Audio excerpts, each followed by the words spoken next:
નમસ્કાર મિત્રો, આજે આપણે 2026 AEIAT यानी कि મદદનીશ કેળવણી નિરીક્ષકની એક્ઝામમાં આરટી એક્ટ 2009માંથી પૂછાયેલા પ્રશ્નોની વિગતવાર ચર્ચા કરીશું, જેથી કરી તમે પણ નોંધ રાખજો કે આવા પ્રશ્નો છે એ પૂછાઈ શકે.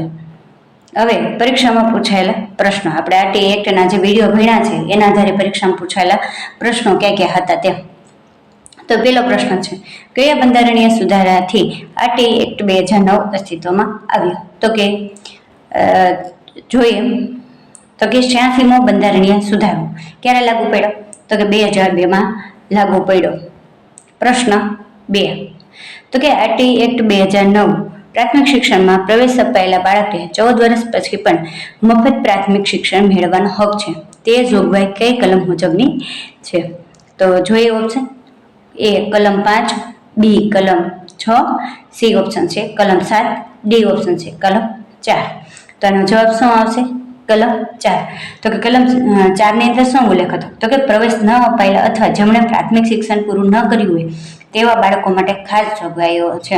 આ પ્રકરણનું નામ છે, તો એમાં જ કહેવા માટે ખાસ જોગવાઈઓ છે. તો બાળક જ્યારે 14 વર્ષ પછી પણ પ્રાથમિક શિક્ષણ મેળવવા માંગે તો એને આપણે ના પાડી શકીએ નહીં.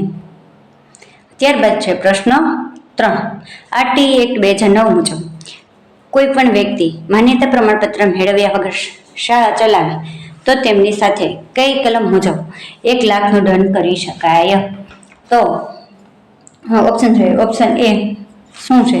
તો કે કલમ 16, ઓપ્શન B કલમ 18, ઓપ્શન C કલમ 13, D ઉપયુક્ત એક પણ નહીં.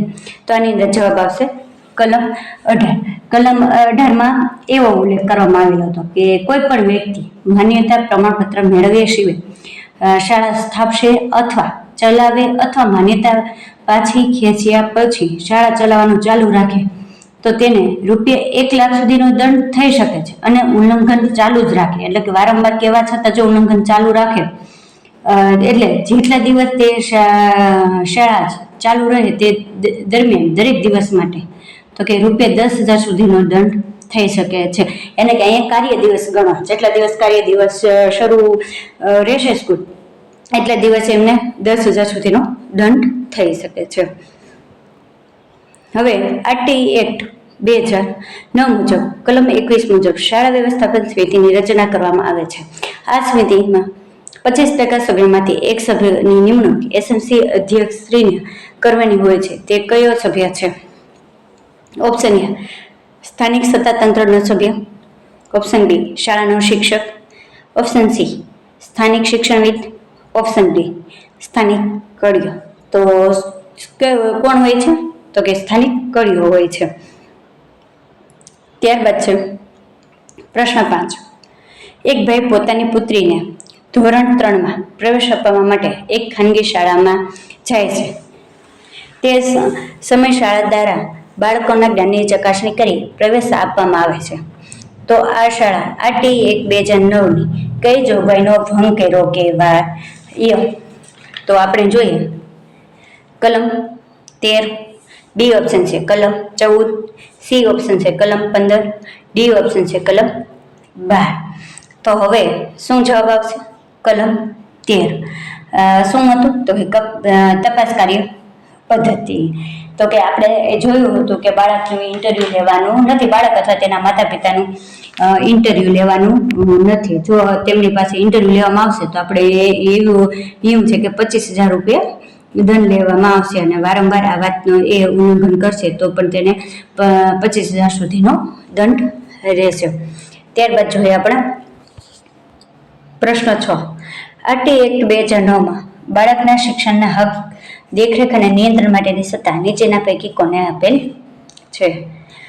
તો કે A ઓપ્શન રાષ્ટ્રીય સલાહકાર પરિષદ, B ઓપ્શન બાળકોના હકના રક્ષણ માટેની રાષ્ટ્રીય આયોગ, C ઓપ્શન બાળકોના હકના રક્ષણ માટેની રાજ્ય આયોગ, D ઓપ્શન ફરિયાદ નિવારણ આયોગ.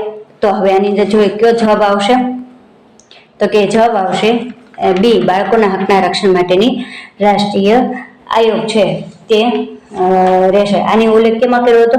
તો કે કલમ નંબર 31 બાળકના શિક્ષણના હક પર દેખરેખ અને નિયંત્રણ, તેની અંદર આની વાત કરવામાં આવી છે. ત્યારબાદ આપણે જોઈએ પ્રશ્ન 7. આરટીઆઈ એક્ટ 2009 કલમ 9 મુજબ સ્થાનિક સત્તાતંત્રની ફરજો કઈ કઈ છે? આપણે એના માટેના વિધાનો જોઈએ. તો કે પહેલું વિધાન છે, પોતાના ક્ષેત્ર અધિકારીની અંદર રહેતા 14 વર્ષ સુધીની ઉંમરના રેકોર્ડ નિયત કરવા. બીજું છે વિધાન, શાળાના મકાન, સ્ટાફ અને ભણવાની સામગ્રી પૂરી પાડવી. ત્રીજું વિધાન છે, શિક્ષકો માટે તાલીમની સગવડ પૂરી પાડવી. ચોથું વિધાન છે, શૈક્ષણિક કેલેન્ડર નક્કી કરશે. તો હવે આની અંદર આ તમામ કાર્યો છે એ કોણ કરશે? તો કે સ્થાનિક સત્તાતંત્રની ફરજો છે એને જ કરવાના હોય છે. એટલે આનો જવાબ આવશે ઓપ્શન ડી. તો કે શું આવશે? એના બધા જ 4 ઓપ્શન આવશે. ત્યારબાદ આપણે જોઈએ પ્રશ્ન નંબર 8. બાળકોને મફત અને ફરજિયાત શિક્ષણનો અધિકાર અધિનિયમ 2009 હેઠળ શિક્ષક માટે અઠવાડિયા દીઠ તૈયારીના કલાકો સહિત શીખવાના ઓછામાં ઓછા કેટલા કલાક કામગીરી કરવાની જોગવાઈ છે? આ વાત આપણે અનુસૂચિના વિડીયોમાં કરી હતી કે ભાઈ એમને અઠવાડિયાના કેટલા કલાકો, વર્ષના કેટલા માસ કામ કરવાનું છે તેની વાત કરવામાં આવી હતી. તો એમાં ઓપ્શન એ છે 36 કલાક, બી છે 40 કલાક, સી છે 45 કલાક, ડી છે 30 કલાક. તો અહીં જવાબ આવશે 45 કલાક. એની અંદર તૈયારી સહિતના આવી જશે.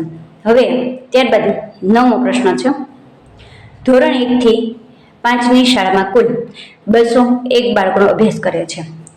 તો એ શાળામાં મુખ્ય શિક્ષક સહિત કેટલા શિક્ષક બાળકને મફત અને ફરજિયાત શિક્ષણનો અધિકાર અધિનિયમ 2009 મુજબ મળવાપાત્ર થાય છે?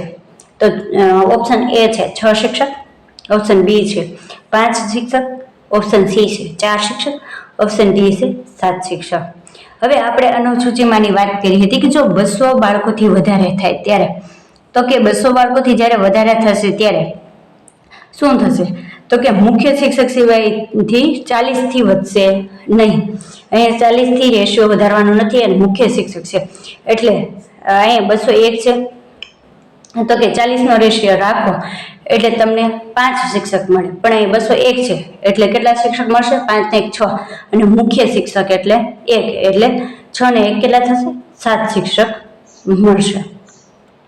ત્યારબાદ પ્રશ્ન નંબર 10 છે, બાળકોને મફત અને ફરજિયાત શિક્ષણનો અધિકાર અધિનિયમ 2009ની કલમ 26 મુજબ શાળામાં શિક્ષકોની મંજૂરી કરેલા કુલ સંખ્યાના કેટલા ટકા કરતાં વધુ ખાલી જગ્યા ન રાખવાની જોગવાઈ થયેલ છે? તો એ જવાબ આવશે 10%. જો તમને અમારો વિડીયો પસંદ કર્યો હોય તો લાઈક કરો, શેર કરો, સબસ્ક્રાઈબ કરો, જેથી કરી તમને આવા અવનવા વિડીયો મળતા રહે. અસ્તુ.